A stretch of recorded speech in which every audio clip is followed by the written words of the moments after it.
আসসালামু আলাইকুম। এখনকার গুরুত্বপূর্ণ সংবাদে আপনাকে স্বাগতম। শুরুতেই জানাবো সংবাদ শিরোনাম।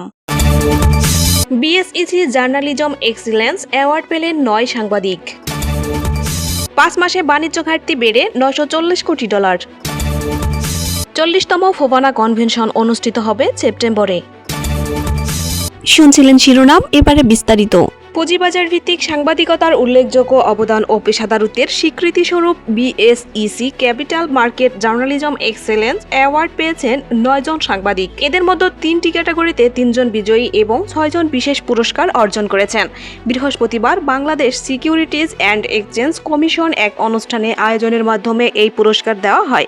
পুরস্কার বিজয়ীদের হাতে নগদ অর্থ ও সনদ তুলে দেন বিএসইসির chairman Khondaker Rashed Maksud. Print, electronic এবং অনলাইন এই 3 ক্যাটাগরির প্রত্যেকটিতে 3টি করে পুরস্কার দেওয়া হয়েছে।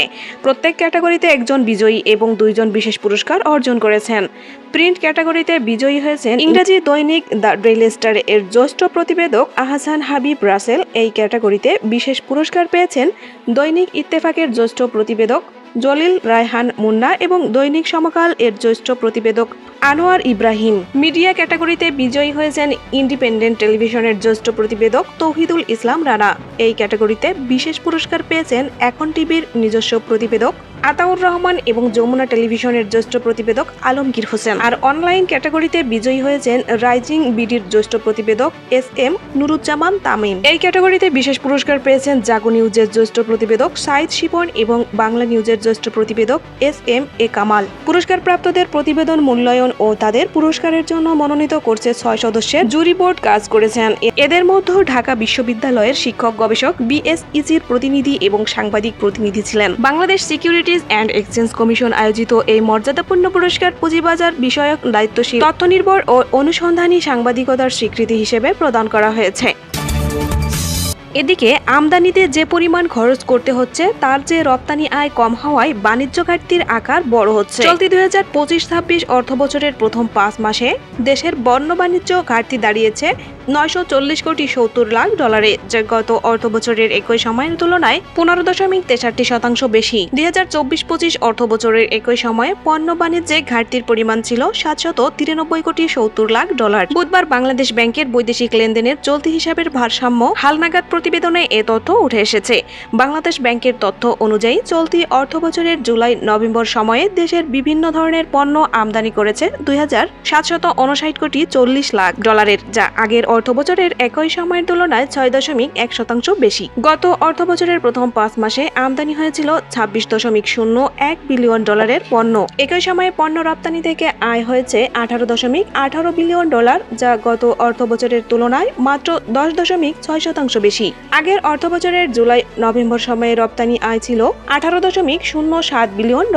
আমদানি ও রপ্তানির এই ব্যবধানের কারণেই চলতি অর্থবছরের প্রথম 5 মাসে পণ্য বাণিজ্যে ঘাটতি বেড়ে $9.41 বিলিয়ন দাঁড়িয়েছে। খাত সংশ্লিষ্টরা বলছেন, রপ্তানির তুলনায় আমদানি বেশি। বিশ্ববাজারের জ্বালানি সহ সব ধরনের পণ্যের মূল্য ঊর্ধ্বমুখী থাকায় বহির্বিশ্বের সঙ্গে বাণিজ্য ঘাটতিতে পড়ছে বাংলাদেশ। চলতি হিসাবে উদ্ধৃত থাকার অর্থ হলো নিয়মিত লেনদেন, দেশকে কোনো ঋণ করতে হচ্ছে না, আর ঘাটতি থাকলে সরকারকে ঋণ নিয়ে তা পূরণ করতে হয়। সেই হিসাবে উন্নয়নশীল দেশের চলতি হিসাব উদ্ধৃত থাকা ভালো, কিন্তু দেশে কারেন্ট অ্যাকাউন্ট ব্যালেন্স এখন ঋণাত্মক হয়েছে। কেন্দ্রীয় ব্যাংকের তথ্য বলছে, চলতি অর্থবছরে নভেম্বর শেষে এই ঘাটতির পরিমাণ দাঁড়িয়েছে $70 কোটি। আগের অর্থবছরে একই সময়ে এই ঘাটতি ছিল $57 কোটি। গত 2024-25 অর্থবছরে জুলাই-নভেম্বর $40 কোটি FDI পেয়েছিল বাংলাদেশ। চলতি অর্থবছরের একই সময়ে তা বেড়ে $65 কোটি উঠেছে। তবে আলোচিত দেশের শেয়ার বাজারে বিদেশি বিনিয়োগ নেতিবাচক অবস্থায় নেমেছে। অর্থবছরের প্রথম 5 মাসে শেয়ার বাজারে বিদেশি বিনিয়োগ যা এসেছিল তার চেয়ে প্রায় $7 কোটি চলে গেছে। তার আগের অর্থবছরের শেয়ার বাজারে বিদেশি বিনিয়োগ ছিল $2.80 লাখ। এদিকে federation of Bangladeshi associations in north আমেরিকার 40তম কনভেনশন আগামী 4 থেকে 6 সেপ্টেম্বর যুক্তরাষ্ট্রের ফ্লোরিডা অঙ্গরাজ্যের অরল্যান্ডো শহরের হলিডে ইন রিসোর্টে অনুষ্ঠিত হবে।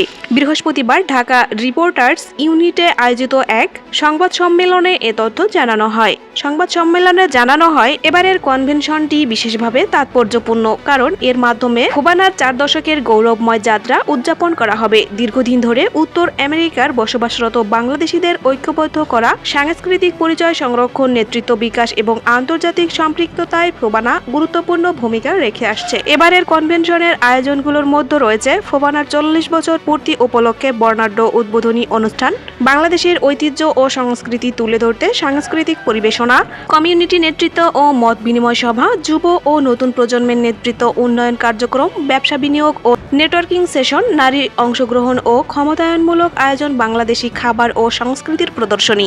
আয়োজকরা জানান 40তম ফোবানা কনভেনশনে উত্তর আমেরিকার ছাড়াও বাংলাদেশ সহ বিভিন্ন দেশের কমিউনিটি লিডার, পেশাজীবী, উদ্যোক্তা, সাংস্কৃতিক কর্মী ও তরুণ নেতৃত্ব অংশগ্রহণ করবেন। এতক্ষণ সাথে থাকার জন্য ধন্যবাদ। অনুরোধ থাকবে চ্যানেলটি সাবস্ক্রাইব করে বেল আইকনে ক্লিক করুন এবং মতামত কমেন্টে জানাতে ভুলবেন না। আল্লাহ হাফেজ।